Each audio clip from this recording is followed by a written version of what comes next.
What are you doing with that remote? Trying to change the voice of the AI. This is my new Platinum Ultra Hyper remote control thingy. How is this supposed to work? What? Why? There's nothing wrong with my voice. It's super happy to see everyone and Okay, I'm glad that's finally over.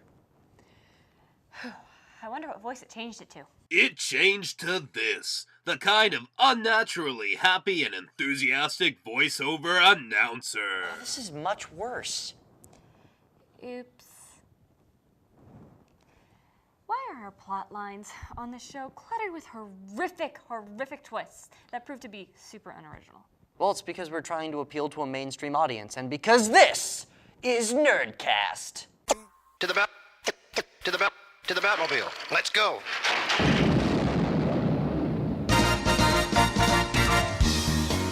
Atomic batteries to power. Turbines to speed.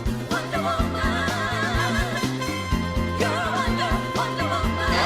Ready to move out. I said I was sorry, and it's not like it's the worst voice in the world. Okay, what would be the worst voice in the world? How about William Shatner? Okay, that would be worse. We should keep the show going before the AI voice decides to say something like, It's time for news and views. Hey, that's my line. yeah, well, it should be mine. Okay, so there's some rumors of some new Xbox Ones on the way. There's a special Titanfall one, a white Xbox One, a 1 terabyte special storage model one, and finally a model that ditches the Blu-ray disc drive for a Bluetooth contraption. I don't really understand it. And no, I'm not making that up.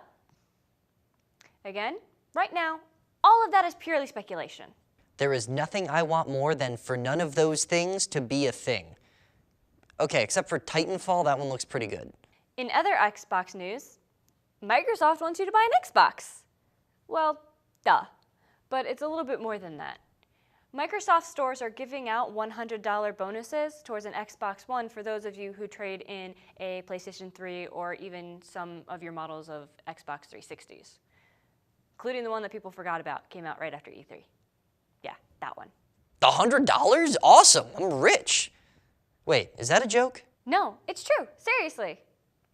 I also have to mention that supplies are limited and that it will only be acceptable if it still works. If for some reason you really want that Xbox One, you have until March 2nd to use this special promotion. This desperate attempt at love is probably due to the fact that reportedly in the UK, the ratio of PS4s to Xbox Ones is 1.5 to 1. For those of you who hate decimals and fractions, that's 3 PS4s to every 2 Xbox Ones. Remember Rust? Yeah, it's that game that reviewed last week. Well, just a reminder, it's a survival game that is still in alpha where Mitch had his town raided and all of his supplies were stolen. I'm sorry. I shouldn't laugh at that. Words hurt, Jess. Words hurt. Well, it sold 750,000 copies. Not surprising based on all the user-generated hype, but still, the game is only in its alpha stage. It's pretty amazing when you think about it. So, after taking a page from the handbook of Microsoft, PlayStation started requiring a PlayStation Plus subscription to play games online, at least for the PlayStation 4. Since the release of the PlayStation 4, Sony reports that the PlayStation Plus subscriptions have tripled. The last time they saw anywhere near this big of a jump was when they introduced the Instant Game Collection. I know the PS4 was breaking tons of sales records, but you have to wonder how many people just didn't want the free games already. So here's a movie pitch for you. Chip and Dale Rescue Rangers, animated with today's technology. Jess, that show is as old as you are. No one in the audience is going to get that. Are you calling me old? No, I'm gonna go stand over here where I didn't say that. So the movie won't be completely animated, but we'll take a page out of movies like The Smurfs and use a combination of CGI and live action. I just hope they don't try to remake DuckTales along with it. Visioneer is an indie movie from 2007 starring Zach Galifianakis and Mitch is about to say Amy Greer, but what he really means is Judy Greer. Amy Greer, who you know as the weird guy from The Hangover and Carol/Cheryl from Archer, respectively. It's a dark comedy about a dystopian future wherein people are so emotionally restricted that they literally explode. Okay, I'm gonna stop you there. How can you get away with this? I'm not following. You're doing a retro review? It's been a slow week. February is a dead zone for nerd movies and sci-fi. We are trapped in the month of rom-coms. We're a week in and I'm already eager for the remake of RoboCop, which I'm expecting to be a Hollywoodified disaster. Of course, I'm not giving up hope, because there's this. Woo! But back on topic, Visioneer. The dystopian future is a great place for us nerds to play, because it teaches us what the future could be if a supervillain ever conquers the United States. Normally, this is not a funny thing. Novels like 1984 and Brave New World set the stage with iron-fisted governments and inescapable police forces, the kind of stuff Ron Paul warns people about. Visioneer shows us a different side, where the corporations are the ones in control and the combination of materialism and the struggle to survive in the corporate world is causing people to, again, literally explode. It is the darkest of dark comedies. The only humor comes from the ridiculousness of Visioneer's imagined culture. Materialism is expressed in obvious terms, and products are sold purely on the basis that they will make you happy. Corporate greetings consist of a cult like "Have a Jeffers morning" combined with flicking that person the bird. Subtlety is out. Looking for the ridiculousness becomes your goal as you struggle through Galifianakis' character's life alongside him. The slight bits of humor are there only for who can see it, and those moments are only given spotlight by Galifianakis' ability to be funny while completely serious. Also considered to be his complete inability to be taken seriously. I fell in love with this movie, but I can already tell that it's not for everyone. It's an indie film with nothing for pacing, and might have made a better impression as a stage play than a movie hiding in the bowels of Netflix. There's not a whole lot of talking, especially out of Galifianakis, so you have to pay attention to the details. If you just want a simple flick that lets you enjoy without thinking, Visioneer is both not for you and absolutely targeted at you. Everyone looking for a straight-up comedy needs to know that the silliness is not numerous enough for that, despite it starring a comedian. Still, I'd like to think that a serious viewing of Visioneer could change someone's life.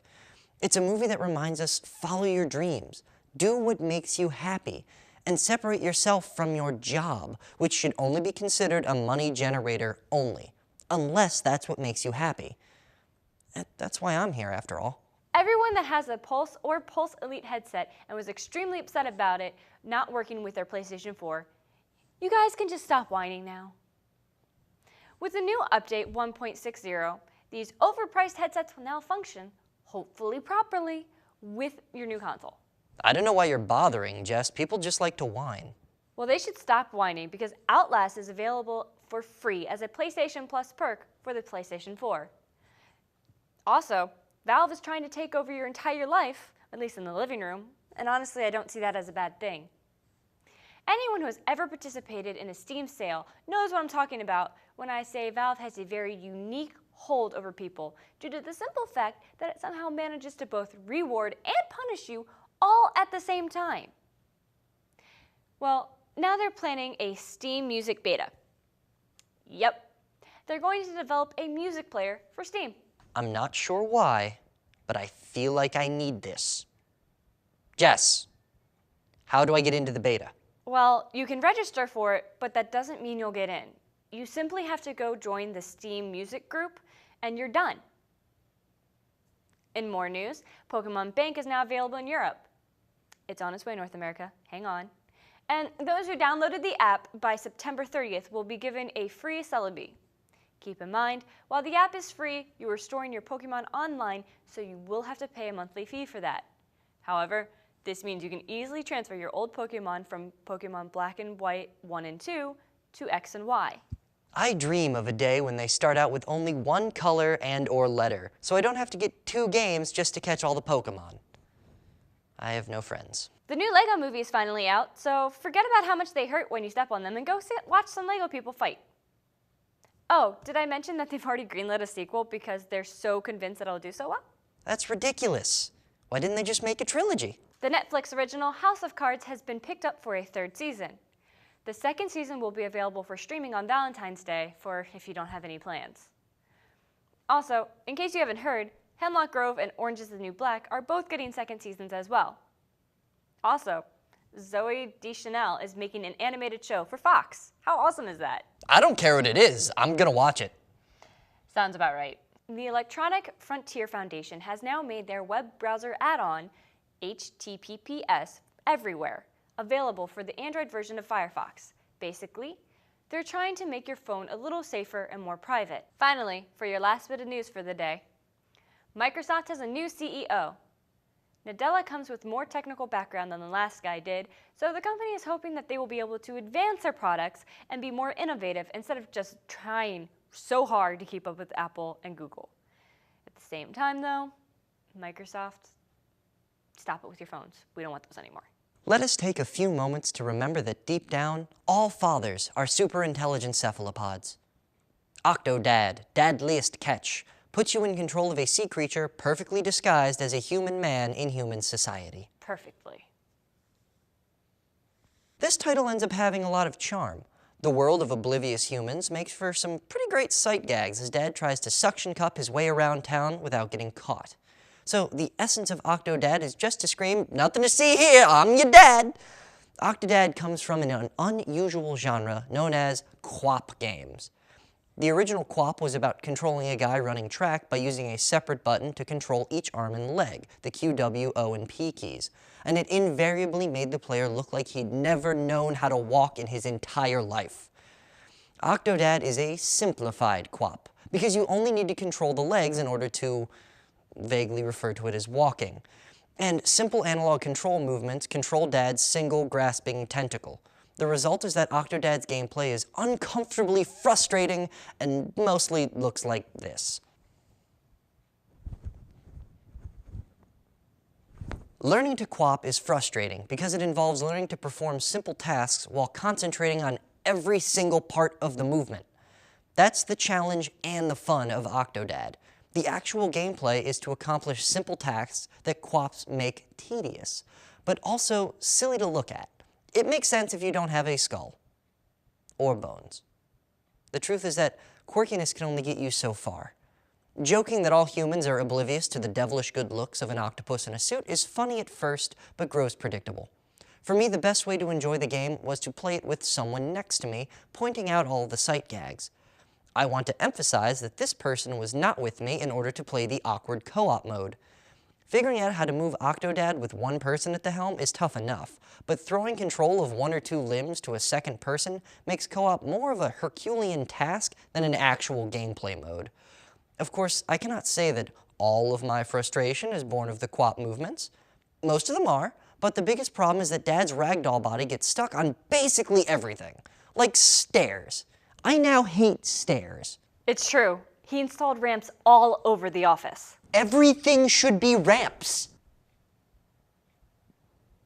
I can't decide if Octodad would have been a better game if it were shorter or longer. The gameplay never stops being awkward, so more time with the controls may have fixed that, maybe. But the game also stretched the limits of its humor in its 3-hour runtime. Like a squid between sharks, I feel torn. Maybe the game just needs a younger audience who could enjoy the thrill a bit more, but for me, a sophisticated human adult, You're right. I gotta say, this game sits at about average. Cthulhu Relay Wagnagafultagen, everybody. Okay, so if that's what their AI sounds like, then what does ours sound like? Prepare to be exterminated. Oh God. Well, that is just awful. And Jeremy? I am freaking out right now. That's saying so much. Quick, open our bit before it kills us. Okay, words with pictures! Words with pictures! Okay, so for those of you who remember, last week I discussed Katsucon coming to the DC area. Now it's going to be at the National Harbor at the Gaylord Hotel. Again, it's going to be Valentine's weekend. That means February 14th through the 16th. And there is going to be a Matsuri festival on that Thursday. We'll get to that in a minute, though. But if there's one thing that I can tell you that the Super Bowl has taught us over the years, Awesome commercials and the promise of buffalo wings? well, not quite, Jeremy. In this case, the one thing that we've learned is whenever you see an event with two X's next to it, that usually means it's significant. Why? Because this year is the 20th annual KatsuCon. It's pretty amazing. It's a milestone. This past summer, Otakon had their 20th. Now it's time for KatsuCon. Now, there are going to be a lot of celebrities. It's going to be absolutely star-studded and amazing. There's going to be a lot of people from the industry, from cultural communities, and just pretty much everything to do with anime in general. Now, there are a couple of things that we do want to point out that you should really be looking forward to and be on the lookout for at all times. The first one is going to be an epic rock band called Lolita Dark. They're going to be performing at KatsuCon this year, and it's rumored to be spectacular. I'm going to be looking forward to it. Another thing that you may want to check out is everything that happens at anime conventions, whether it be KatsuCon, Otakon, Anime Next, Anime Boston, whatever it may be, is that it's not always about just the anime or the manga. A lot of things, a lot of panels, and a lot of just things going on there do have to do with Japanese culture. Now, the Japanese Cultural Institute is actually going to be there doing a couple panels, most likely doing things about traditional ways to prepare and drink tea. In the past, I've seen things like Japanese bookbinding, things of that nature. A lot of really neat workshopping stuff, and just really fascinating cultural information that you can gather there. Another thing you definitely want to look out for, another person I should say, is renowned manga artist Seno Knife. Now, for those of you who have been reading for a long time or have just really gotten into it, this is a guy who's been around for a number of years, I'd say about 10, 20 years now at least. And he has had a portfolio that dwarfs many other artists in the field. Other things you really should start checking out for and just being aware for, be sure to get in line early for these kinds of things. The first one on the list is the Maid Cafe. Generally a good idea to look, but not to touch. Trust me on that. Basically, this is kind of going to be your average kind of, I'm going to get tea, maybe a soda or something, and, maybe some light pastries. Essentially, this is your tea break. But it's usually a little bit more involved with that, with people usually running around like an actual Japanese maid cafe. It's pretty neat. The next thing you definitely want to be on the lookout for is the Marlborough invasion. For those of you who are fans of Final Fantasy, we have an incredibly dedicated cosplayer who's taken the time to actually construct a giant third of the scale model of this and will be present at KatsuCon. Now, the thing is, you can take pictures with it, be very respectful, of course, but also the KatsuCon staff, as stated on the website, has made sure that they want me to tell you that it has brushed its teeth.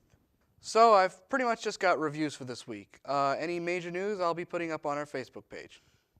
Start off with the Batman Joker's Daughter one-shot. And I was baffled when DC announced this character was getting a one-shot. I couldn't imagine how she could have been popular considering she was created by Ann Nocenti on her terrible, terrible Catwoman run. But apparently everyone loved the idea but wanted to see her done right. The question is, did Nocenti create something unsalvageable as usual, or can she be done right? Well, don't just leave me hanging. Unfortunately, I'm going to kind of have to. This issue did a lot of redeeming for the character, certainly added layers of creepiness and twisted depth, but ultimately, I'm still not 100% sold on Joker's Daughter as a character. By the end of the issue, there's still a sense of holding back, like there's one key missing detail still being overlooked. And it kind of puts a slight downer on the incredible journey it took to get there. 7.5 out of 10. Then Marvel had 4 new launches this week, starting with The Punisher. The biggest problem, of course, is right off the bat, is that it has crazy high standards to live up to. The last Punisher series was incredible perfection. A Cowboy Bebop level of perfection? Arguably better. So you can see the problem here. So really, you need to make sure that if you read Greg Rucka's Punisher, you lower your standards a bit. If you do, this issue is just fine.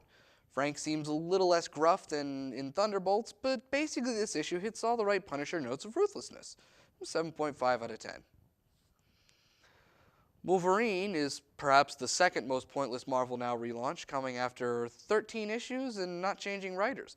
But at least this is a great jumping on point. And since I kind of dropped the ball on the beginning of the relaunch, it works. To be fair, this is happening at a major status quo change. Wolverine has lost his iconic healing factor, and it's completely changed his attitude and methods.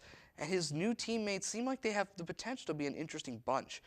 Things are a little confusing in terms of how you got from point A to point B, because it's pretty far changed. But the flashbacks in this issue set up the notion that this will all be covered through the rest of this starting arc. And Ryan Stegman's art here works better than it did in Superior Spider-Man, I think. Although the way he draws in uncostumed Logan's hair is bizarre to say the least. 8 out of 10. Next up, we have the Matsuri Festival. For those of you who don't know, this is usually something that happens the day before, usually on pre-registration ID pickup day.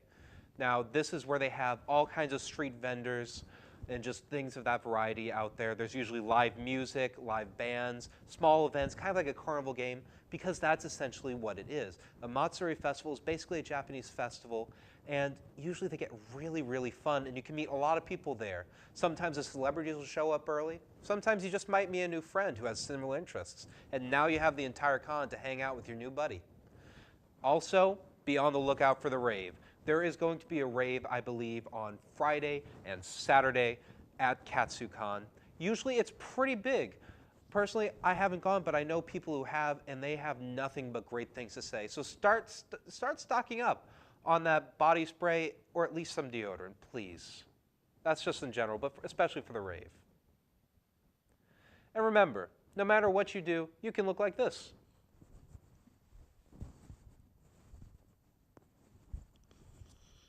And it will still be the funnest thing you might do the entire weekend. Miss Marvel #1. There's been a lot of press for this new Muslim hero, and I'm glad to say it's not just politically charged fluff and nonsense. This issue may have a slow start in terms of the superhero stuff, but for a character intro, we get an amazingly unique, struggling Muslim tale. This isn't about a girl who's struggling to fit in because she's so immersed in her culture, nor is it about somebody who wants to put her culture behind her. She's kind of trapped right in the middle. You really feel for her struggle, especially when she has to deal with the obnoxious, overly sensitive, sympathetic girl. One of those people who goes so far overboard in faux cultural sensitivity that starts to become offensive in its own right. The series rides a fine line that has really captured me to the character, and the elegant artwork of Adrian Alfona really helped it all. 8.5 out of 10. Finally, Loki, Agent of Asgard #1. I think we all know the reason this exists is because of Tom Hiddleston's performance, but is that so wrong? Remind me again, what's the difference between this right and, was it wrong? Okay, Lucas, right and wrong lesson #1. Loki, Agent of Asgard, existing for any reason is not wrong because it is excellent. Lee Garbett is churning out some of the best art of his career, and it perfectly complements the fantastic script.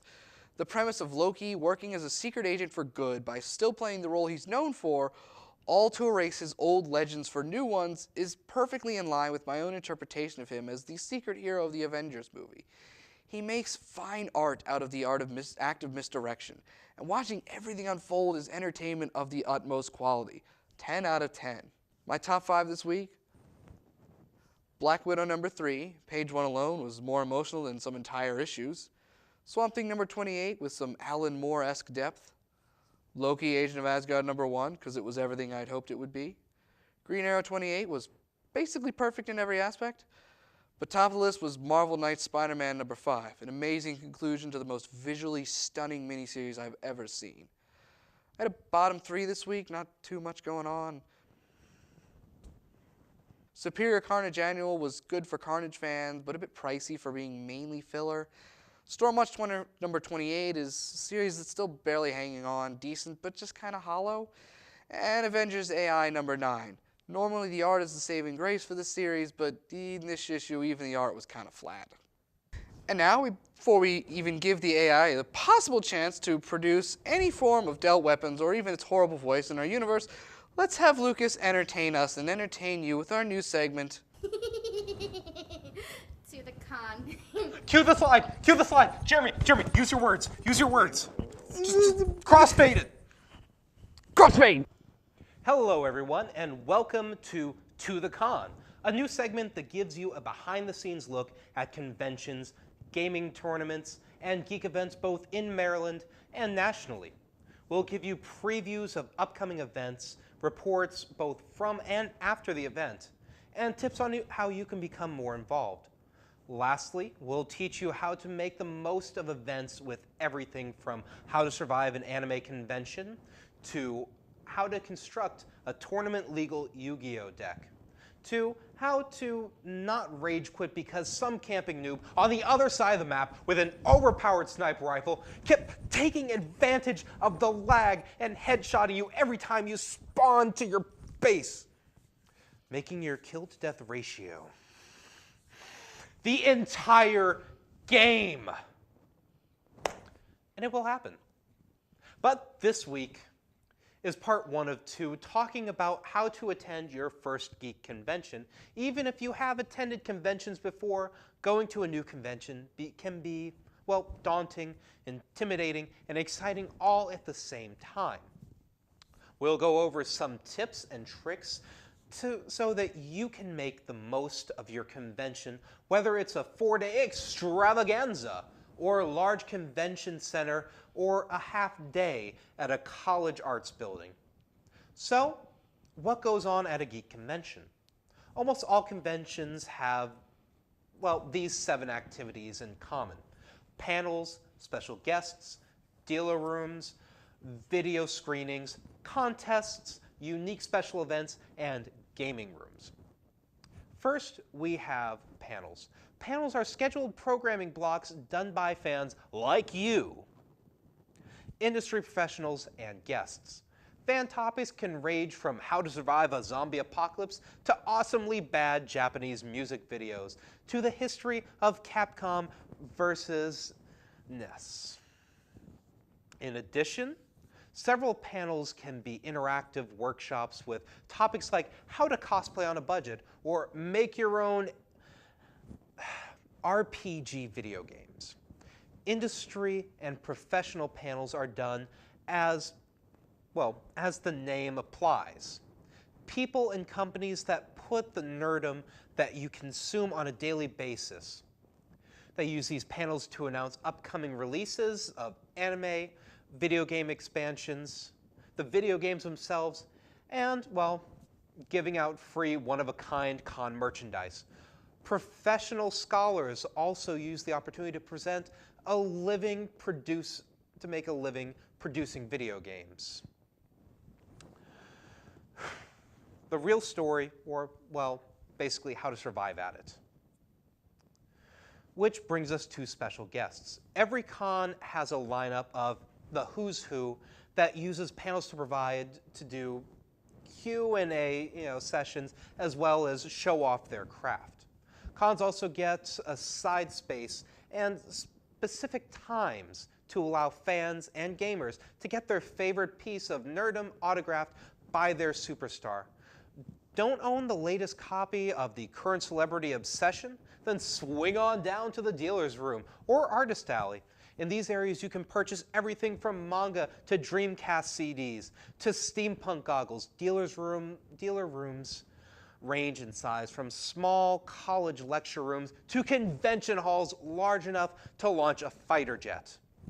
Artist alleys are the same concept as a dealer's room, but instead sell one-of-a-kind handmade merchandise sold by avid creators and innovators. In addition, most artists will create custom commission items, such as posters and clothing, for an additional fee. So, you've seen what the fans think. Got the newest piece of geek swag autographed? Well, what's next? Well, why not go and watch a premiere? That's right, conventions use video rooms to screen everything from premieres to old favorites and live events. This includes, like last year at Otakon, we actually got to see the live-action Rurouni Kenshin movie released before it even aired in Japan. Premieres are pretty special at conventions. Now, video rooms also play host to several contests, including well-known anime music video, or an AMV is basically a short video that takes sequences of videos edited together from other sources such as television series, movies, video games, and even printed book illustrations. These images are then combined with a soundtrack, thus making them into a music video. AMVs are typically then showcased in AMV contests with various categories such as action, comedy, romance, and many more. A lot of times, if you don't catch the contests, you can at least see the winners at closing ceremonies. Now, after you get done watching these, so you're all caught up with the trailer from the new video game, watched Dr. Horrible's sing-along blog, and voted for the harassment of Kion to win the AMV contest. Why not continue the democratic process by heading over to the main events hall to catch one of the numerous contests? Watch cosplayers walk the catwalk in the Hall of Fame contest. Vote for your favorite singer in the Con Idol singing competition, but laugh at your favorite characters and cosplayers while they come up with new and exciting acts at the Masquerade Ball. All of these events rely on audience participation and voting to crown the king or queen of nerds at their particular field. So the last act of the Masquerade totally blew your mind with their version of Sonic Boom. Well, why not stick around and hear straight from the creators of the Crush 40 concert? Better yet, why not make your way to the dance hall and get your glow sticking onto the remixed versions? Conventions play host to all kinds of special events, from raves to outdoor festivals to concerts and even formal cosplay balls. The day is coming close and you still aren't ready to leave. Take a stop in one of the numerous gaming areas. Conventions have all kinds of games, such as stand-up arcade games, the coolest console games, table space for your favorite trading card game, and even the ability to play as your favorite character in live-action role-playing, or LARP for short. So the final big question is, how to find the time to do and see all of this, while still getting 5 hours of sleep each night? Well, the answer to that question is in our next episode, part 2 of how to attend your first geek convention. Until then, this has been To The Con. Remember deodorant, please. You know, I suddenly feel a little more prepared to take on all those cons. Yeah, but I'm still gonna bring my mace because of that last line. See you later, nerd villains. Okay, that's my line again. Sorry. No, that is not okay. Wait, Mitch, come back.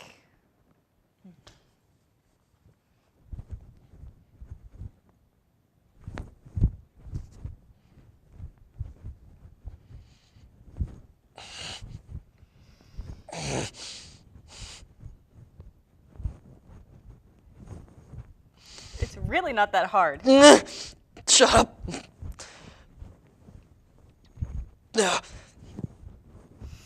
You just suck at games, don't you?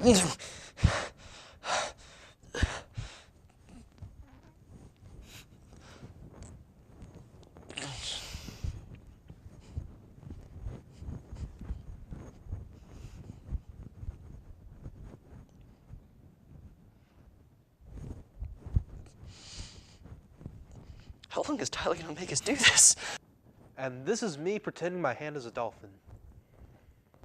It's not to be used, but it's fascinating.